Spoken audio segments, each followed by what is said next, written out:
নাহমাদুহু ওয়া নুসাল্লি আলা রাসূলিহিল কারীম আম্মা বা'দ। সম্মানিত দর্শক শ্রোতা, একটি গুরুত্বপূর্ণ বিষয় আজকে আপনাদের সামনে উত্থাপন করতে যাচ্ছি, যে বিষয়টি একজন মুসলিম হিসেবে আমাদের সকলেরই জানা অত্যন্ত প্রয়োজনীয়। সেটি হচ্ছে আরবি বছরের গণনা এবং তার শরঈ বিধান। আমরা জানি আরবি বছরের সাথে এবং আরবি চাঁদের সাথে ইসলামী অনেক বিধিবিধানের সম্পর্ক রয়েছে। হজ, কোরবানি, রোজা ইত্যাদির সম্পর্ক যেহেতু এর সাথেই রয়েছে, এ কারণে আরবি মাসের গণনা উম্মতের জন্য ফরজে কিফায়া এর অন্তর্ভুক্ত। অথচ দুঃখজনক একটি সত্য বিষয় যে এই বিষয়ে আমরা একেবারেই উদাসীন। অনেক মুসলমানকে জিজ্ঞাসা করলে আরবি 12 মাসের নামও বলতে পারবে না, গণনা তো দূরের কথা। আসলে এইভাবে সকলেই বিষয়টাকে এড়িয়ে যাওয়াটা আদৌ উচিত নয়। এই বিষয়টি আমাদের সকলেরই মনে থাকা এবং জানা থাকা অপরিহার্য। পাশাপাশি আরেকটি বিষয় আমাদের সকলের অবগত থাকা প্রয়োজন যে আরবি বছরের গণনা পৃথিবীর সবচেয়ে প্রাচীন এবং সবচেয়ে প্রবীণ গণনা। এই মর্মে আল্লাহ পাক সূরাতুত তাওবার 36 নং আয়াতে উল্লেখ করেছেন, ইন্না ইদ্দাতাশ শুহুরি ইনদাল্লাহি 12 শাহরান ফি কিতাবিল্লাহ ইয়াওমা খালাকাস সামাওয়াতি ওয়াল আরদ। আসমান জমিনের সূচনা থেকেই মূলত আরবি বছরের গণনা শুরু হয়েছে।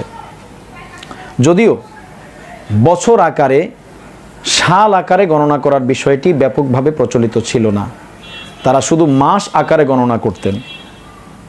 সর্বপ্রথম সৈয়দুনা ওমর ফারুক রাদিয়াল্লাহু তাআলা আনহু এর খিলাফত আমলে রাষ্ট্রীয় বিভিন্ন কার্যক্রম চালাতে গিয়ে বিভিন্ন ফরমান এবং নির্দেশনার উপর মাসের নাম লেখা থাকলেও সাল গণনার বিষয়টি যেহেতু পূর্ব থেকে প্রচলিত ছিল না, সালের উল্লেখ থাকতো না, ফলে অনেক ক্ষেত্রে বিষয় নিয়ে জটিলতা সৃষ্টি হতো যে এটি কোন সালের, অপরটি কোন সালের, বিষয়টি বোঝা মুশকিল হতো।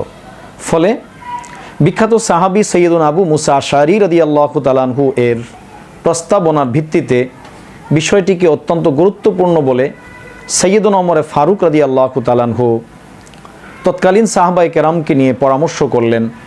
সৈয়দুনা আলী ইবনে আবি তালিব রাদিয়াল্লাহু তাআলা আনহু, সৈয়দুনা উসমান গনি রাদিয়াল্লাহু তাআলা আনহু এর পরামর্শের ভিত্তিতে এবং সকল সাহাবায়ে কেরামের ঐক্যমতের ভিত্তিতে তিনি এই সিদ্ধান্তে উপনীত হন যে রাসূল আকরাম সাল্লাল্লাহু আলাইহি ওয়াসাল্লাম যে বছর হিজরত করে মক্কাতুল মুকাররমা থেকে মদিনাতুল মুনাওয়ারায় গিয়েছেন, এই হিজরতের বছরটিকেই প্রথম বছর হিসেবে গণনা করবেন। এবং এক্ষেত্রে সাহাবায়ে কেরাম আরও পরামর্শ দেন যে প্রথম মাস মুহররম মাসকে গণ্য করা হবে।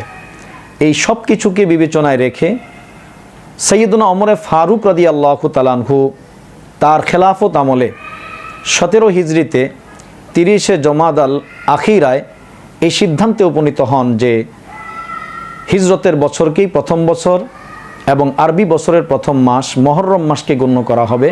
এবং সেই দিনটি ছিল শুক্রবার, ইংরেজি সন অনুপাতে সেটা ছিল 16 জুলাই 622 ইংরেজি সনে।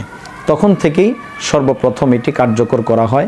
এই বিষয়টিও আমাদের সকলের অবগত থাকা একান্ত প্রয়োজন, যেহেতু একটি ইসলামী সন।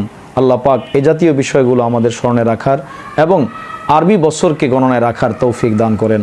আমিন।